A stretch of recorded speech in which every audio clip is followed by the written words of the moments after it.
What's good, YouTube? It's a Christ of Leviathan Prophecy. And look, man. Okay, so as a Giants fan, I know it hurts.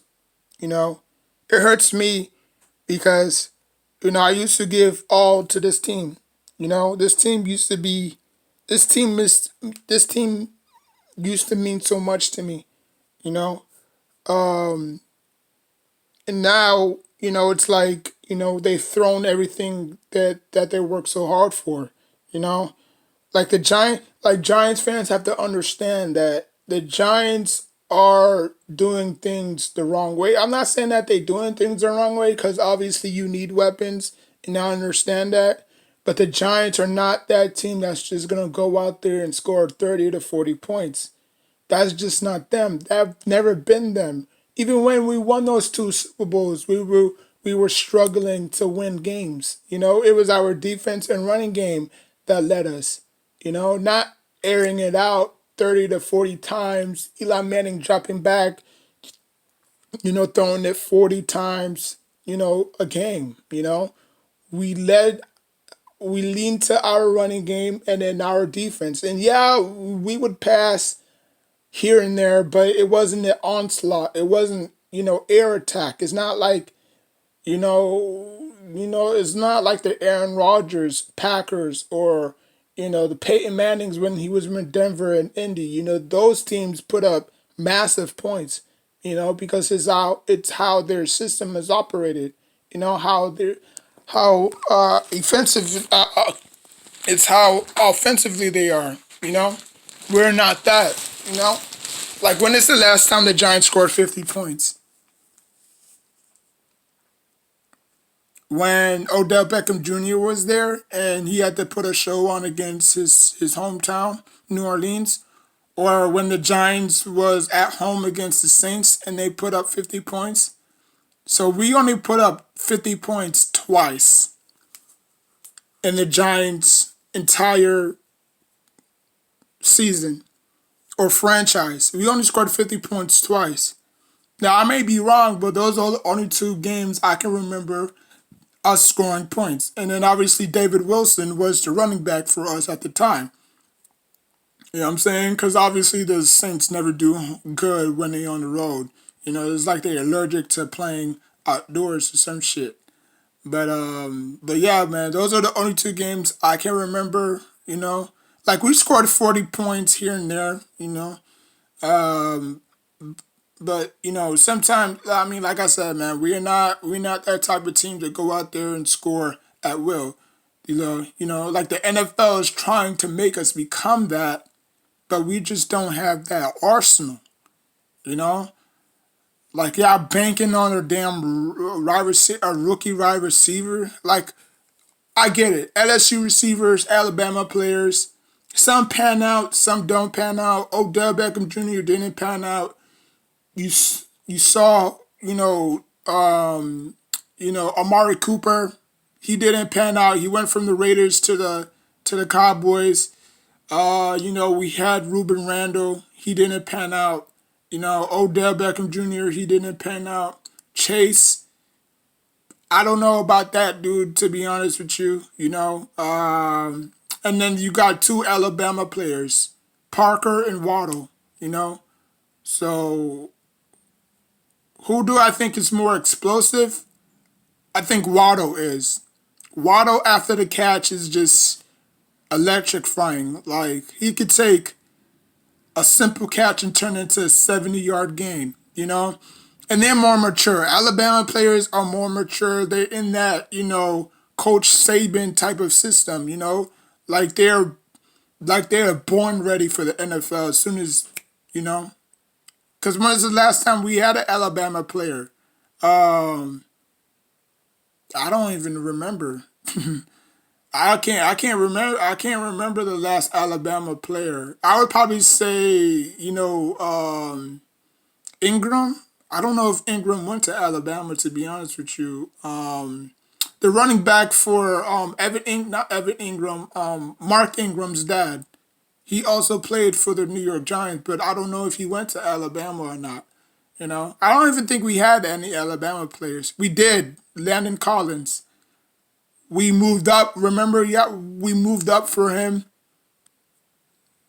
and then we drafted him, and then he didn't even pan out. So I mean,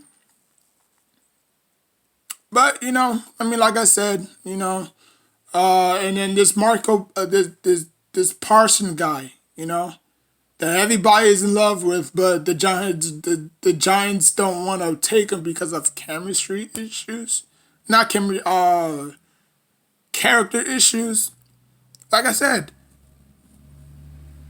what player don't have any baggage in this draft? You're gonna get the good with the bad, you know. Like don't get caught up in the sauce because the media. That's what the media does. The media throws a narrative out there, and then y'all gonna eat it up because y'all believe them. Like the way he talks, he might change a whole franchise. He might be the Lawrence. Not, I'm not gonna go that far, but he might be the Troy Polamalu of that team. Because Troy, he was a lifer. Ed Reed, Ray Lewis. They were lifers. Sean Taylor, rest in peace. They were lifers. As you can see, they retired to number 21. Landon Collins tried to act for it, but he didn't want to come off as disrespectful, so he just took the number 20, I believe. So, those are lifers, So Michael Parsons is that type of dude that can change the whole dynamic for that offense, for that defense. He's kind of like that Chase Young for the Washington team. But, like I said, character issues, But like I said, the way he talks, because I seen him interviews. I see his interviews. He's a very polite guy, I don't know where the character issues are coming from. It's not like he got in trouble. It's not like he's been in trouble with the law or he's done this and done that or he has a track record of like he has nothing, But like I said again, when players are too talented, the media marks put an X on them and I'll say, okay, yeah, yeah, this guy is great on the floor, on the court, on the field, but he's a little bit, and is he a locker room leader? Is he gonna, what I'm saying? But like I said, the Giants are gonna pick whatever the Giants are gonna pick. I think the Giants are gonna pick the best player available, whether it's an offensive lineman, edge rusher, But they are not picking Parsons. They're not. I wouldn't be surprised if the Parsons fell to the Washington team, to be honest with you, because I don't think he's going to go in the top 5. He might probably go around pick, let me see, he might probably go pick 12 through 17 or 32. Or he might probably fall he might probably fall to the Chiefs. He might probably go way down, Like if you look at Tom Brady, look how far he fell, So I just think that he's not gonna go in the top 5 because nobody's gonna pick a linebacker that high, So he's gonna fall around in the middle, like pick 17 or pick 12 or whoever picks number 12, or 13 or 14. So he might probably go to one of those teams, But the Giants are not gonna pick him. But, you know, um, but whoever the Giants pick is not going to change their franchise because the Giants need a player that can start immediately, and the NFL is going to that sanction where we got to put up more points. Points equals money. You know what I'm saying? So the more points they can score, that's why the NFL is making all these teams load up. You know, not every single one of them, but a few of them. Like the Bucks, like the Chiefs, like the Packers. You see there. Aaron Rodgers got a good running game. He got a great receiving core. You see Patrick Mahomes, you see Tom Brady. So what are they doing to the Giants? The Giants, they're trying to make the Giants a powerhouse, which they're not.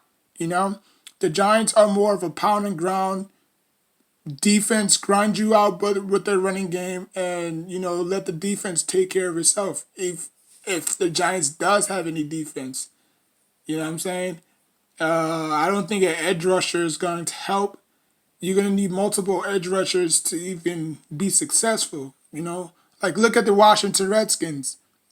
Like they picked Sweat last draft. They picked Kerrigan a few years ago, and now they picked Chase Young. So now they got a three-headed monster in Washington. So now they don't necessarily need Sweat. I mean, they need Chase, but Chase can draw the double team, and then Sweat can go around the edge, or Kerrigan can, line up as a linebacker and just, what I'm saying? So they have multiple ways to get at you. And if Parsons falls to them, oh my Lord. Because I've seen his video. This dude is all over the place. Like, this dude literally reminds me of Troy Polamalu. If I had to compare him to a player, that dude reminds me of Troy Polamalu so damn much. Like, he could cover tight ends. He could cover linebacker. I mean, he could cover tight ends. He could cover receivers. He could cover running backs, you know? Like, he just has that knack for the game, He's kind of like he's kind of like he's kind of like the honey badger Tyrann Mathieu when he was in LSU, just craving havoc. He just has that knack for that ball. But again, when you're that great, you come with a lot of baggage, and Tyrann Mathieu came with a lot of baggage. Even though he was very great, he fell to who? The Cardinals. And who do the Cardinals have at the time? Patrick Peterson, who also went to LSU. So, I mean, I think he's going to go to a situation where, he's going to go to an organization that's going to nurture him and tutor him, because I don't think the Giants have the coaching staff to handle that type of player. You know what I'm saying? But we'll see. I have the Giants actually picking an offensive lineman, one of the highest offensive linemen, because I don't think any offensive lineman is going to go in the first 5 rounds. I mean, in the first round, Pick number 1, 2, 3, 4, 5. There probably might be a few receivers, a ton of quarterbacks. Not the best running back draft class. You might probably see a lot of running backs go in the second round. But yeah, man. So like, comment, subscribe. Until next time, take care of yourself and each other. And let me know when the NFL draft is. I think it's around April 27 or something like that. So, yeah. So, like, comment, subscribe. Until next time, take care of yourself and each other.